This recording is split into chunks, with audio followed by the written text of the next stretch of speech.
राधे भक्त जैनों, आज आप सुनेंगे बुध प्रदोष व्रत कथा। प्राचीन काल में एक गरीब पुजारी हुआ करता था। उस पुजारी की मृत्यु के बाद उसकी विधवा पत्नी अपने भरण पोषण के लिए पुत्रा को साथ लेकर भीख मांगती हुई शाम तक घर वापस आती थी। एक दिन उसकी मुलाकात विदर्भ देश के राजकुमार से हुआ, जो कि अपने पिता की मृत्यु के बाद दर दर भटकने लगा था। उसकी यह हालत पुजारी की पत्नी से देखी नहीं गई। वो उस राजकुमार को अपने साथ अपने घर ले आई और पुत्रा जैसे रखने लगी। एक दिन पुजारी की पत्नी अपने साथ दोनों पुत्रा को संडिल ऋषि के आश्रम में ले गई। वहाँ उसने ऋषि से शिव जी की प्रदोष व्रत की कथा और विधि सुनी और घर जाकर अब वो भी प्रदोष व्रत करने लगी। एक बार दोनों बालक के वन में घूम रहे थे। उनमें से पुजारी का बेटा तो घर लौट गया, परंतु राजकुमार वन में ही रह गया। उस राजकुमार ने गंधर्व कन्याओं के कीड़ा करते हुए देखा तो उनसे बात करने लगा। उस कन्या का नाम अंशुमति थी। उस दिन वो राजकुमार घर देरी से लौटा। राजकुमार दूसरे दिन फिर से उसी जगह पहुंचा जहां अंशुमति अपने माता पिता से बात कर रही थी। तभी अंशुमति के माता पिता ने उस राजकुमार को पहचान लिया और उससे कहा कि आप तो विदर्भ नगर के राजकुमार हो ना, आपका नाम धर्मगुप्त है। अंशुमति के माता पिता को वो राजकुमार पसंद आया और उन्होंने कहा कि शिव जी की कृपा से हम अपनी पुत्री का विवाह आपसे करना चाहते हैं। क्या आप इस विवाह के लिए तैयार हैं? राजकुमार ने अपनी स्वीकार कर लिया तो उन दोनों का विवाह संपन्न हुआ। बाद में राजकुमार ने गंधर्व की विशाल सेना के साथ विदर्भ पर हमला किया और घमासान युद्ध कर विजय प्राप्ति किया और पत्नी के साथ राज्य करने लगा। वहाँ उस महल में वो पुजारी की पत्नी और पुत्रा को आदर के साथ ले आया और साथ रखने लगा। पुजारी की पत्नी और पुत्रा के सभी दुख वो दलिद्रता दूर हो गई और वो सुख से अपना जीवन व्यतीत करने लगी। एक दिन अंशुमति ने राजकुमार से इन सभी बातों के पीछे का कारण और रहस्य पूछा। तब राजकुमार ने अंशुमति को अपने जीवन की पूरी बात बताई और साथ ही प्रदोष व्रत का महत्व और व्रत से प्राप्ति फल से भी अवगत कराया। उसी दिन से प्रदोष व्रत की प्रतिष्ठा महत्व बढ़ गया और मान्यता अनुसार लोग यह व्रत करने लगे। कई जगहों पर अपनी श्रद्धा के अनुसार स्त्री पुरुष दोनों ही यह व्रत करते हैं।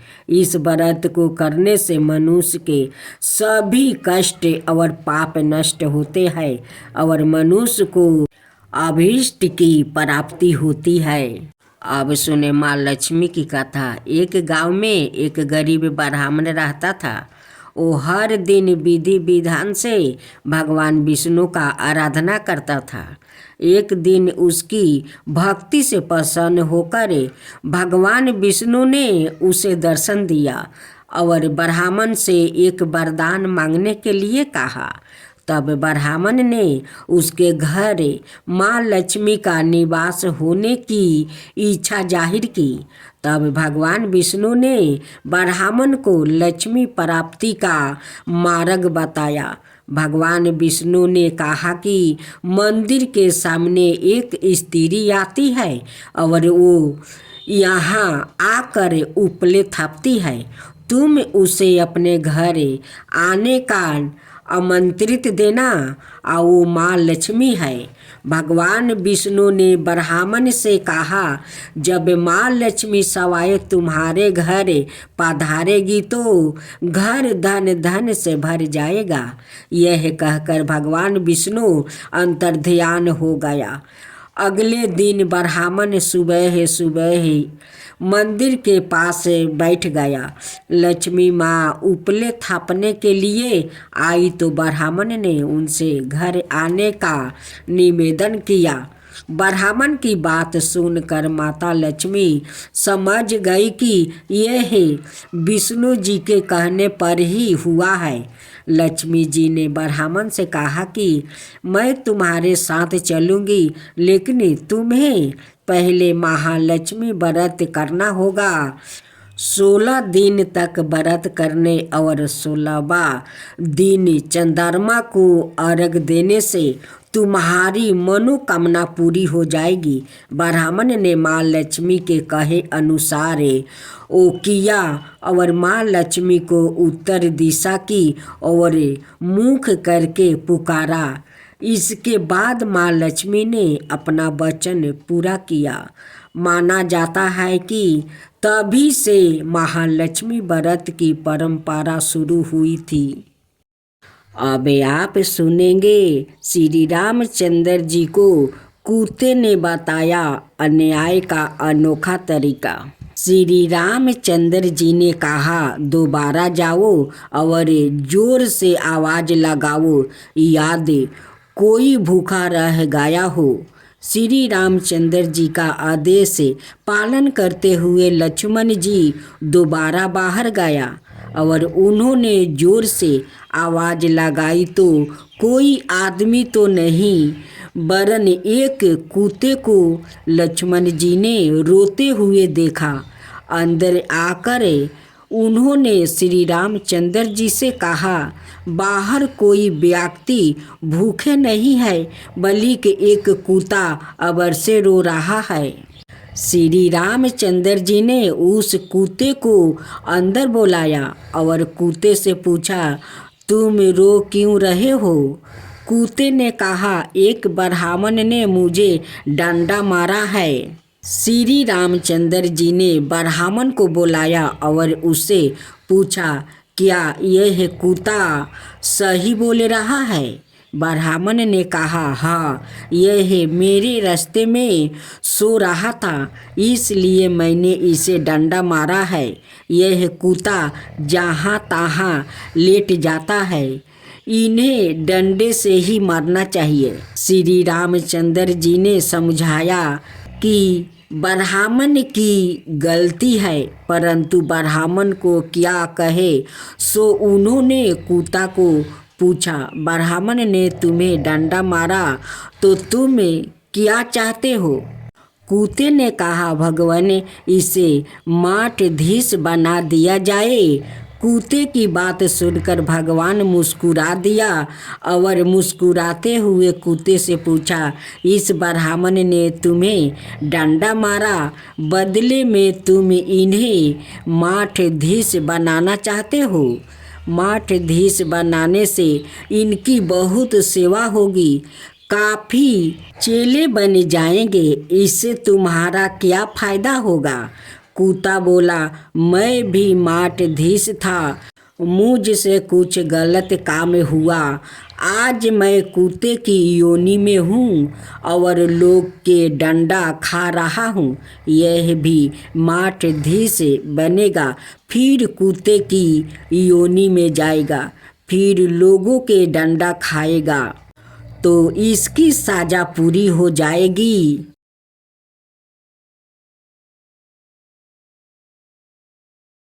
तो भक्तजनों, बड़े बड़े लोग कहते आए हैं, भक्त के बस में है भगवान। यह बात बिल्कुल सच है। अगर हम दिल से उसको मानते हैं तो भगवान हमारे हमेशा साथ रहता है, हर काम में हमारा साथ बैठता है। आपने बहुत कहानी सुनी होगी जिसमें भगवान उनके साथ उनके हर काम में हाथ बटाते हैं। जैसे ब्रह्मानंद गुरु जब सिर पर गट्ठर लेकर आते हैं तो उनका गट्ठर अपने आप उनके सिर से ऊपर उठ कर आता था। उसी प्रकार कृष्णा भक्त जानाबाई जब घर का काम करती थी और काम करते समय भगवान के भजन करती थी, तो जब वो थक जाती थी तो उसका आधा काम खुद भगवान करते थे।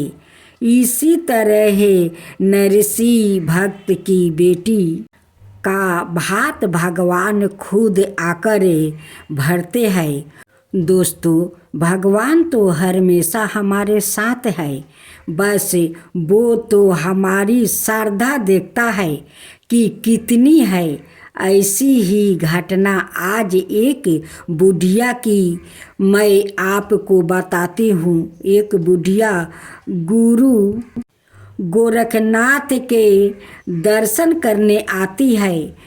जाते समय एक दुकानदार की दुकान से वो गुरु गोरखनाथ की मूर्ति चुरा लेती है। जब वो मूर्ति चुरा कर थोड़ी दूर चलती है तो उसकी आत्मा उसे कोसती है और वो आगे नहीं चल पाती है। वो वापस दुकानदार के पास जाती है और कहती है, बेटा मुझे माफ़ कर दो, मैंने तेरी दुकान से ये मूर्ति चुरा ली थी। मुझे कोई भी सजा दो पर मुझे माफ़ कर दो। दुकानदार कहता है, तुम मेरी माँ के समान हो, मैं तुम्हें क्या सजा दे सकता हूँ। साजा देने वाले तो गुरु महाराज है। जब तुम यह मूर्ति चुरा कर ले गई थी तो तुम्हारा बटवा यही रह गया था जिसमें 2000 रुपये थे। उसकी कृपा हो तो कोई किसी का कुछ नहीं बिगाड़ सकता है। उसके बाद बुढ़िया माँ कहती है, मैं यह पैसा तुझसे नहीं लूँगी, यह पैसा तेरे है। मुझे आज मेरे गुरुजी मिल गया है। वो बहुत खुश होती है और घर चली जाती है।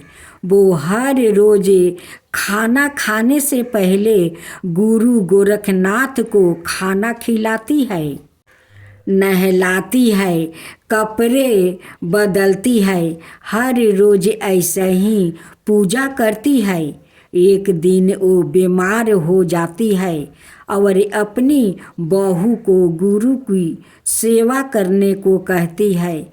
उसके बाद उसकी बहू के हाथ में मूर्ति छूट जाती है तो बुढ़िया माँ रोने लगती है और जिद करने लगती है, डॉक्टर को बुला कर लेकर आओ, गुरु को चोट लग गई है। जब वो बहुत समझने के बाद भी नहीं मानती, उसका वहम खत्म करने के लिए उसका बेटा डॉक्टर को बुला कर लाता है। डॉक्टर आता है और जब वो उसका वहम मिटाने के लिए मशीन लगा कर देखता है तो मूर्ति का दिल धड़कने लगता है। डॉक्टर बहुत घबरा जाता है और बार बार मशीन लगा कर देखता है, तभी भी ऐसे ही धक धक की आवाज़ आती है। डॉक्टर बहुत घबरा जाता है और बुढ़िया माँ के चरणों में पड़ जाता है। दोस्तों, सच्ची भक्त हो तो आपने भक्तों की लाज बचाने के लिए भगवान जरूर आता है। ऐसी ही और कहानियों पढ़ने के लिए नीचे दिए गई लिंक पर करें। अब सुने लपसी तपसी की कथा। एक लपसी था, एक तपसी था। तपसी हमेशा भगवान की तपस्या में लीन रहता था। लपसी रोजाना 1.25 सेर की लपसी बनाकर भगवान का भोग लगाकर ही जी माता था। एक दिन दोनों झगड़ा करने लगा। तपसी बोला, मैं रोज भगवान की तपस्या करता हूँ, इसलिए मैं बारा हूँ। लपसी बोला, मैं रोज भगवान को 1.25 सेर लपसी का भोग लगाता हूँ, इसलिए मैं बारा हूँ। नारद जी वहाँ से गुजर रहे थे। दोनों को झगड़ता देखकर रुक गए और उनसे पूछा कि तुम क्यों लड़ रहे हो। तपसी ने खुद के बारा होने का कारण बताया और लपसी ने अपना कारण बताया। नारद जी बोले, तुम्हारा फैसला मैं कर दूंगा। दूसरे दिन लपसी और तपसी नहाकर अपनी रोज की तरह भक्ति करने आए तो नारद जी ने छुप करके 1.25 करोड़ की एक औंठी उन दोनों के आगे रख दिया। तपसी की नज़र जब औंठी पर पड़ी तो उसने चुपचाप औंठी उठाकर अपने नीचे दबा लिया। लपसी की नज़र औंठी पर पड़ी, लेकिन उसने ध्यान नहीं दिया। भगवान को भोग लगाकर लपसी खाने लगा। नारद जी ने सामने आए तो दोनों से पूछा कि कौन बारा है। तो नारद जी ने तपसी से खारा होने को कहा। वो खारा हुआ तो उसके नीचे दबी औंठी दिखाई पड़ी। नारद जी ने तपसी से कहा, तपस्या करने के बाद भी तुम्हारा चोरी करने की आदत नहीं गई, इसलिए लपसी बारा है। तुम्हें तुम्हारी तपस्या का कोई फल भी नहीं मिलेगा। तपसी शर्मिंदा होकर माफ़ी मांगने लगा। उसने नारद जी से पूछा, मुझे मेरी तपस्या का फल कैसे मिलेगा। नारद जी ने कहा, यदि कोई गाय और कुत्ते की रोटी नहीं बनाएगा तो फल तुम्हें मिलेगा। यदि कोई ब्राह्मण को जिमा कर दक्षिणा नहीं देगा तो फल तुझे मिलेगा। यदि कोई साड़ी का साथ ब्लाउज नहीं देगा तो फल तुझे मिलेगा। यदि कोई दिए से दिए नहीं जलाएगा तो फल तुझे मिलेगा। यदि कोई सारी कहानी सुने लेकिन तुम्हारी कहानी नहीं सुने तो फल तुझे मिलेगा। उसी दिन से हर व्रत कथा कहानी के साथ लपसी तपसी की कहानी भी सुनी और कही जाती है।